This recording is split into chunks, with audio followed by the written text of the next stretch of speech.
대단히 반갑습니다. 스피를 거주는 남자 자한형 이종수입니다.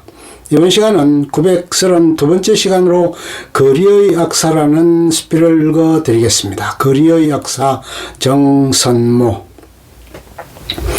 며칠 전 종로에 나갔다가 참으로 오랜만에 시인통신에 들렀다.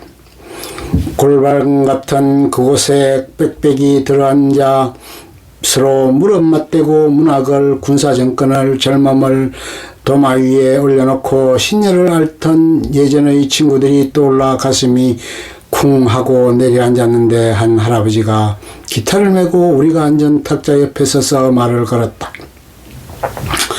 정중하게 연주를 부탁하자 가벼운 손놀림으로 예수의 소야곡부터 흘러간 가요를 작곡한 연대와 작곡자까지 설명하며 줄줄이 쏟아놓는다.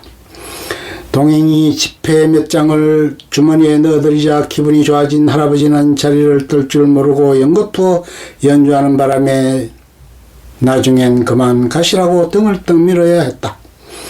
할아버지와 기타가 나간 자리엔 쓸쓸함만이 동구멍이 남아있어 한동안 애꿎은 술잔만 만지작거렸다. 아주 오래전 서울 남대문 앞 지하도의 거리의 역사가 바이올린을 켜고 있었다. 머리가 하얀 할아버지 역사는 어둠이 몰고 오는 것처럼 서울의 가로등이 하나둘씩 켜지는 꼭 그 시간이면 홀연히 나타나 고전음악을 연주하곤 하였다. 간혹 유모레스크와 같이 경쾌한 곡을 연주할 때도 있지만 대부분 타이스의 명상곡이나 지선상의 아리아와 같이 경쾌한 곡을 연주할 때도 지선상의 아리아와 같이 유장한 느낌을 주는 곡들을 즐겨 연주했다. 가끔 바위고개나 그 집 앞 같은 그리움 가득 담긴 가곡이 흘러나오기도 하였지만 대종가요를 연주하는 모습은 본 적이 없다.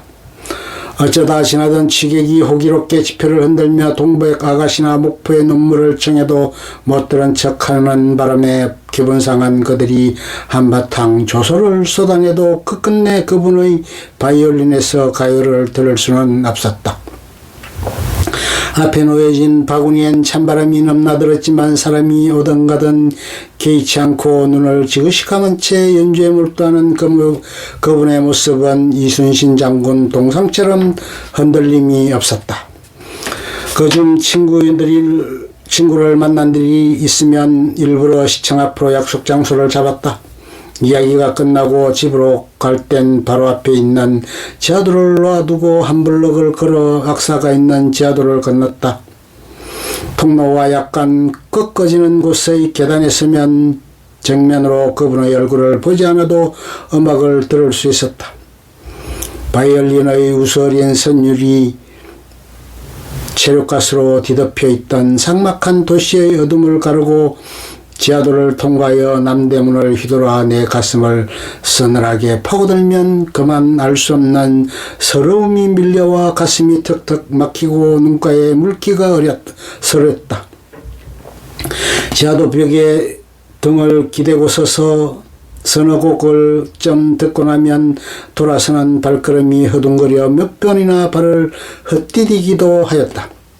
때로는 그분이 안타깝게 여겨질 때도 있었다. 행인들의 취향과 적당히 타협하면 훨씬 수월하게 바구니를 채울 수 있을 터였다. 하지만 몇 시간이고 서서 연주한 대가가 고작 쌀 한 봉지 값이 못된다 하더라도 자신의 음악이 노점상들이 파는 싸구려 물건처럼 취급당하는 건 못 견뎌 한 그분의 고집이 그 시절 유난히 돋보였다.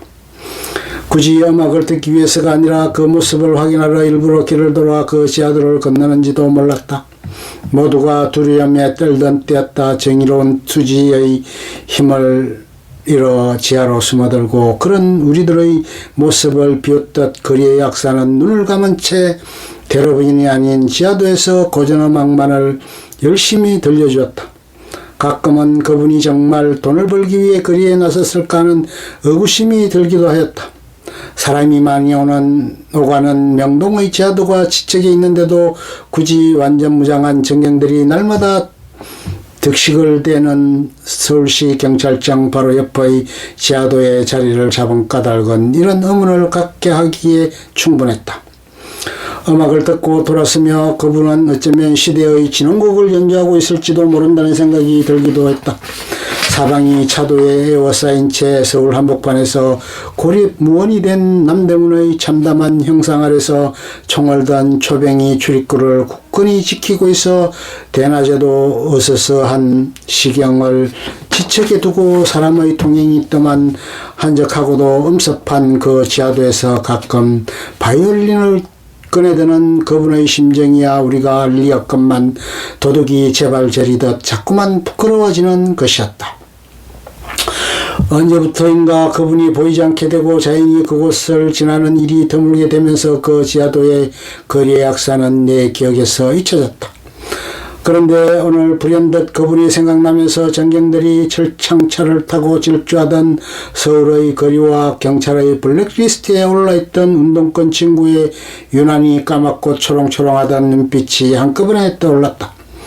맨살로 한 시대를 통과하느라 상처투성이가 된 친구의 등 뒤에 숨어 그 추운 시절을 무사히 건넜고 지금은 말짱한 몸으로 살아가고 있는 지금의 내 모습이 맞은편의 안전 동행의 술잔에 비춰졌다. 풍야와 자유가 거리의 휴지처럼 널려있는 종로의 뒷골목에서 지금의 번영을 당연한 듯 누리고 있는 비겁하고 남루한 내 영혼과 정면으로 맞닥뜨린 느낌이라니. 누가 듣건 말건 끝끝내 자신의 음악만을 연주하던 옛날 거리의 역사가 가슴에 통증이 일도록 그리워졌다. 끝. 좋으면 좋아요, 구독, 알림 설정 눌러주세요. 감사합니다.